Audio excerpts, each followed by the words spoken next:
Welcome to the Ladies Talk Show. This is your host, Leah Richeimer. Thank you so much for joining us.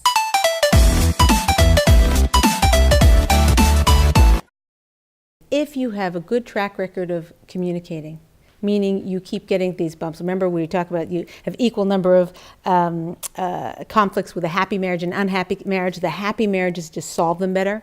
So if you would consider yourself that you have communication, you have conflicts, this happened and you're upset, and you talk to your husband about it and it resolves and there's harmony there. And there's a little bit of resentment. Everybody's like a little bit annoyed, and you have to know yourself. If you're the kind of person who finds it very difficult to forgive somebody. Like someone says, I'm sorry 10 times and you still bear a grudge. Or are you the kind of person who someone says, I'm sorry, and you're like, all right, could have happened to me. And if you're a forgiving type of person, that's different. You have to know that about yourself, and you have to work towards being a more forgiving type of person. But let's say you're a good forgiving person and you have these conflicts and you get over it and you move on to the next issue and you get back to harmony. Okay, fine. If you can do that on a very consistent basis and you reach an issue that is, you can't just get over the hurdle. You just keep arguing about it, whatever. He doesn't want you to go back to work and you want to go back to work, or vice versa, or there's something that you just can't resolve. So you have a singular issue and you can't resolve it over many, many attempts, and it's creating more and more tension. That would be a time to go to therapy. If you do not have a good track record of communicating well and getting back to harmony. So every time you have an argument or a disagreement, you get stuck, and you get, you carry. He says, "I'm sorry," and you're like, "Fine, but you're not really fine." Okay, those kinds of things. You are never getting to harmony in the marriage. Then that means that there's communication issues. That's a systemic problem. It's not just a simple issue. That would be a cause for therapy. Now, a lot of people come and say, I just can't take it anymore. I just think we should call it quits in the marriage. That's it. Not a lot of people, thank God, but enough. That it's sad. I think we should call it quits. And so the rule of thumb about calling it quits in a marriage is, if you have been to a successful course of therapy for 1 solid year and it's not working, then that would be something to consider. Before that, you are a fool. I'll tell you why.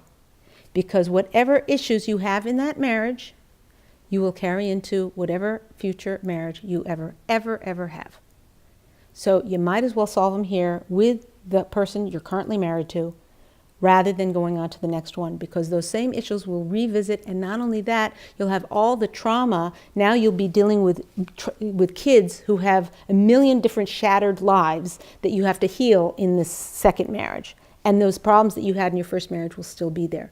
So whatever can possibly be done to resolve the issues in that marriage, if you haven't gone to 1 full, solid year of therapy with a therapist that is you're having successful course of therapy in. If you start and he doesn't really like it and you love her, but he just keeps saying, no, and every time he comes in, he's crossing his arms and it's just not working for him, switch therapists. Sometimes it takes 2, 3, 4 times of switching until you find both a good therapist and one that you have chemistry with.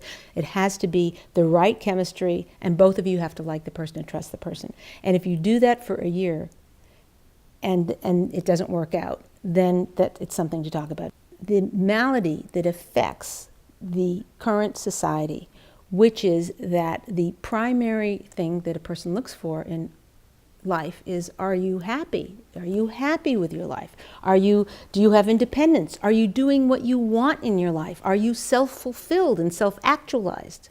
That's the primary thing that everyone thinks, that's independence and self-fulfillment and self-happiness. If you're happy, that's the ultimate goal.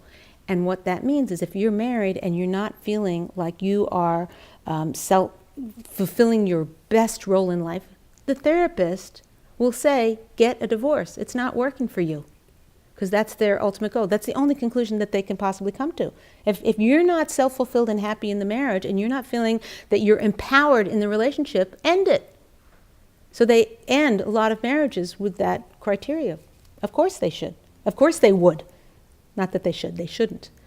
But if the ultimate criteria, as we know from God, is to have peace in a marriage, and that self-fulfillment is nice, but it's not the be-all and end-all. That sometimes you don't have self-fulfillment. You can go for 2 or 3 years of not feeling self-fulfilled, not feeling very happy. It's really not working for me, but you persevere and you work and you give to your husband and you give to your children if you have any, and you are giving. You will get to that place eventually where there's a self-satisfaction. We all know that if you want to be happy, happiness is not a function of getting, it's a function of giving. These are very deep spiritual concepts, but they're self-evident in some of our teachings, which we'll get to. It's very important to get a therapist that is on page with you, that isn't about your independence and are you satisfied and fulfilled in life? Because being satisfied and fulfilled comes from the peace that you create in the marriage. And they have it a little bit wrong, and it can lead to bad things. But if you have somebody who's on page and understands the depth of how important it is for peace in that marriage and is working towards both of you growing towards that and how to communicate better, and you do that for a year, that's the criteria about when you see therapists before you would call it quits.